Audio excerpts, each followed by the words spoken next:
Hi guys, my name is Will and I'm from Love Church. And hi, my name's Nathan and I'm from St Paul's. Now I'd like to begin by telling you a story about something that I actually put a lot of value into. See, when I was in year 11, during tech, we had to make something big. And I made a bird table. Well, I say I made it. My tech teacher probably did more work than I did on it, and I actually got a pretty good grade for it, so I was happy with that. But then, once I got it home, there was a little bit of a disaster, which I'll tell you about at the end of the assembly. Imagine you're moving house, and of course, you decide to hire a hot air balloon instead of a moving van, because why wouldn't you? But you can only fit yourself and 6 items in it. The balloon has been going fine, but then there is a problem, and you're starting to lose altitude. You realise the basket is too heavy. What are you going to have to get rid of? You're going to have to get rid of some of the things that you've brought by throwing them out.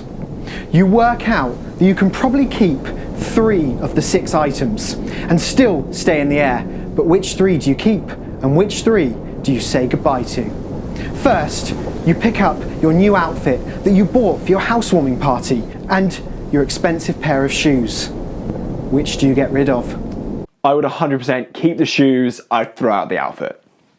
Having thrown something out, you feel the balloon starting to slow its descent, but you're still going down too fast. So you pick up the signed football you own and the PS5. Both are worth a lot of money, but one has to go. Which one do you choose? I'm keeping the PS5 any day of the week. You've almost stopped descending now, but at this rate, you're going to end up landing on a busy motorway.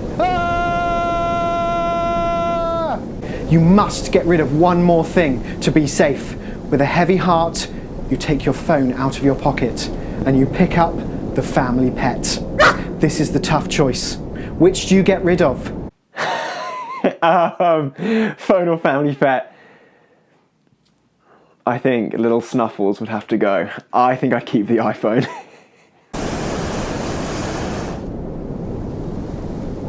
Maybe it was a struggle to work out what to get rid of, or maybe it was easy for you.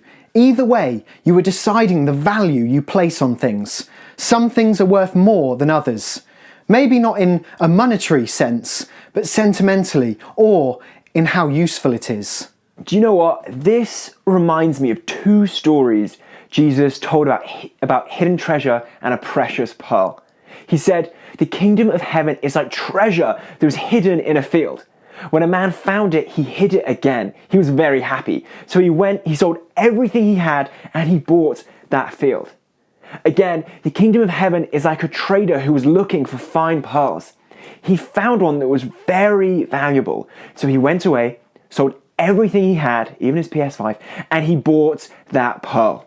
See, in these 2 very short stories, Jesus told someone finds something that they think is the most valuable thing in the world to them. So they sell everything they have just to own it. This is what I, as a Christian, believe God thinks about us. He sees us as so valuable that He, God, would do anything to know us. He would even sacrifice His one and only Son, whom He loves, just so that He could have the opportunity of getting to know us. You see, this sacrifice that Jesus made, of course, comes to mind over Easter. But it doesn't stop there. Followers of Jesus believe that He died and rose from the dead 3 days later, having taken on Himself all that we have done wrong so that we can be forgiven. You see, He beat death so that we could have a chance of eternal life. So, back to my bird table story. Like I said, I got it home, I'd got the really good grade, and the disaster was not one bird ever came and visited it. We even had trees at the back of our garden, massive ones, full of birds, but not one came. But do you know what? Actually, quite a few squirrels visited, so it still had a bit of worth there. Now you see, it maybe didn't have the value to the birds, but to me it was still really important. It had got the grade that I needed, so I would not have traded it for anything. We believe that Jesus on the cross gave up everything for us because He sees such value in us. We are infinitely valuable to God. He loves us that much. So guys, to finish today, I'm just going to pray. And if you're someone who prays, then I would encourage you to pray along with me. But if you're not, that's absolutely fine. Just take a moment to reflect on everything that we've spoken about today. So God, I want to thank you that you love each of us so, so much. And God, I pray that this Easter you would help us to consider what the whole Easter story means for us. In Jesus' name, amen.